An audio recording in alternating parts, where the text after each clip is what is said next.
My name is Martin Klaassen and welcome to the interview sessions by the virtual lighting design community. My next guest, an unexpected visitor, Anne Bureau. Welcome.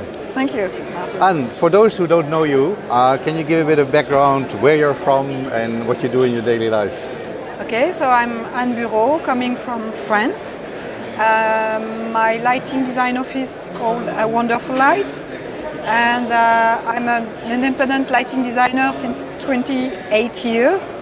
So with an industrial design background, but I'm always working in lighting, so it's really the only thing I know as a professional. Now, you're here obviously as a visitor. I've interviewed some of the people that have been presenting papers and things like that, but I think it's also nice to hear from a so-called outsider, a visitor, what your thoughts are about the fair and why you think it's important to visit these kinds of fairs to probably further your knowledge or whatever it is that brings you here. Actually, I had the chance to be invited to visit the fair, and I'm used to go every time it's possible to Messe Frankfurt. So I know the value to be in a place like a lighting fair, to make connection, to see products. And as a curious person, I really wanted to see how it's look in Middle East, in Dubai. This is your first time in the Middle East? It's actually, I work here remotely, but it's my first time in Middle East. So, and I was invited as an ambassador of Women in Lighting. I'm the French ambassador of Women in Lighting. So it was a good opportunity to come to see how and meet your fellow Women in Lighting ambassadors. Yeah, to be part of the team. Now, this year's fair has three themes. The three themes are innovative lighting design, future sustainability, and seamless integration. Now, you haven't presented a paper here, but obviously these things mean something to us as lighting designers. How we go about our work and how we apply that probably in our projects. Can you tell us a little bit about your thoughts and what it means for you? Actually, I have a special interest about what future will like in Tell me about it. In lighting, because actually I started 7 years ago studies about I would say architecture, lighting design in science fiction movie. So I made several conferences about this topic. First one was in Roma in 2015, then in US, and so I'm really interested on how a medium, like a very popular medium as a science fiction movie, is giving an idea of what will be the future or how we imagine the future now.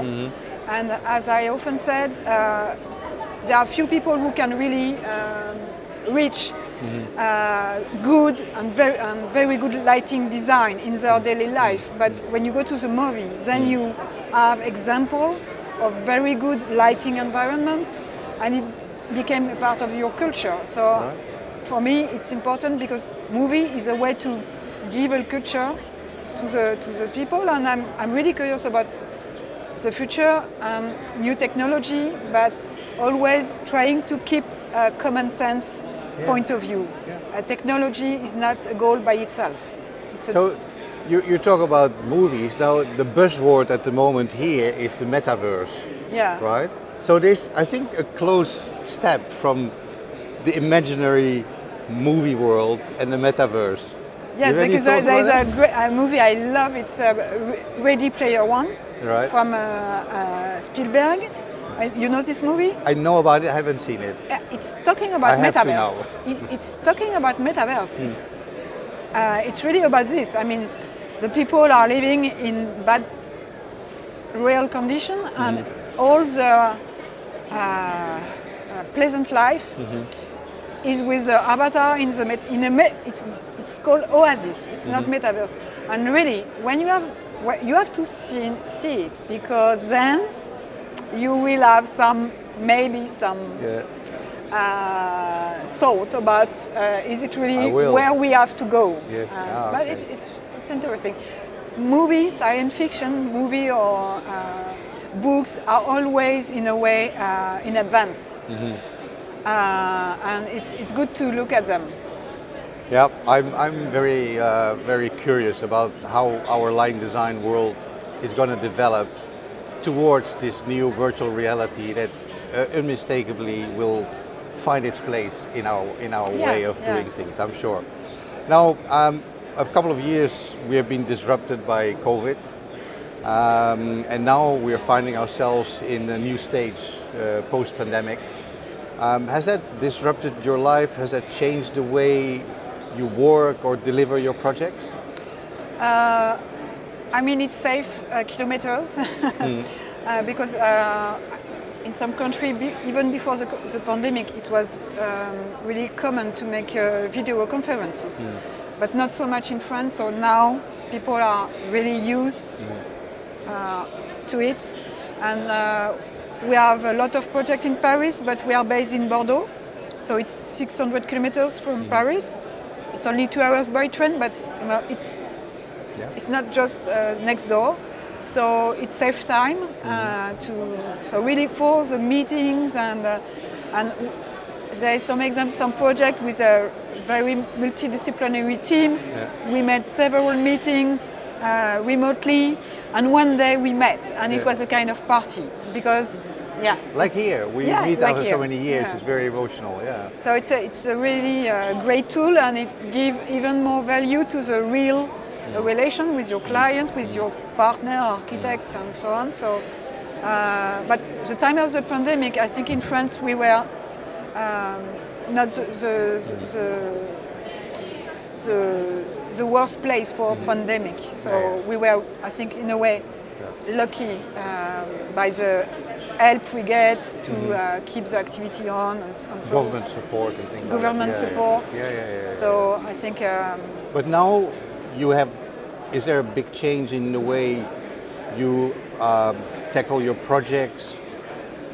Is there change now? Is there sort of a hybrid situation where you still do things remotely, or are you back to pre-COVID way of delivering? A lot of meetings are remotely, even some adjustments with video. So the first adjustment, we make them by distance when the project is really far away.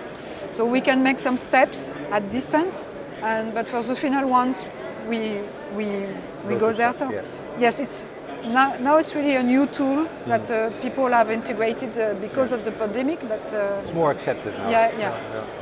Now, our virtual lighting design community, you know about it, was born during the pandemic. I would love to hear your thoughts about what this platform means to you and what you think it can mean for our industry. I mean, it's a very good initiative because it's not so easy for a wide audience to come in presence in the event like this one. So to have this community we can allow relation and exchange remotely.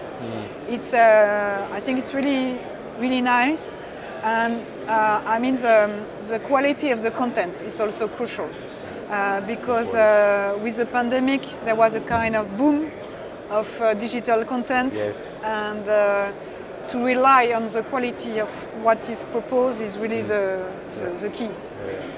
Now, final question to you. What drives Anne Bureau? What are your passions? What is the message you would like to get out of this world? I still have my really fresh and child view on the world when it's about light. So I really spend hours looking at clouds and sun, and really I can. It's like water for me. I need it. Nature is your inspiration. Natural light. Natural light. So I'm happy enough to have to cross a big river to go to my office, and with an amazing sky. And every day when I'm going to the office, I stop to really enjoy it. And I think access to natural light is really important. And so I mean, yes, it's my fuel. It's my daily energy. Anne Bureau, merci beaucoup. Thank you, Martin.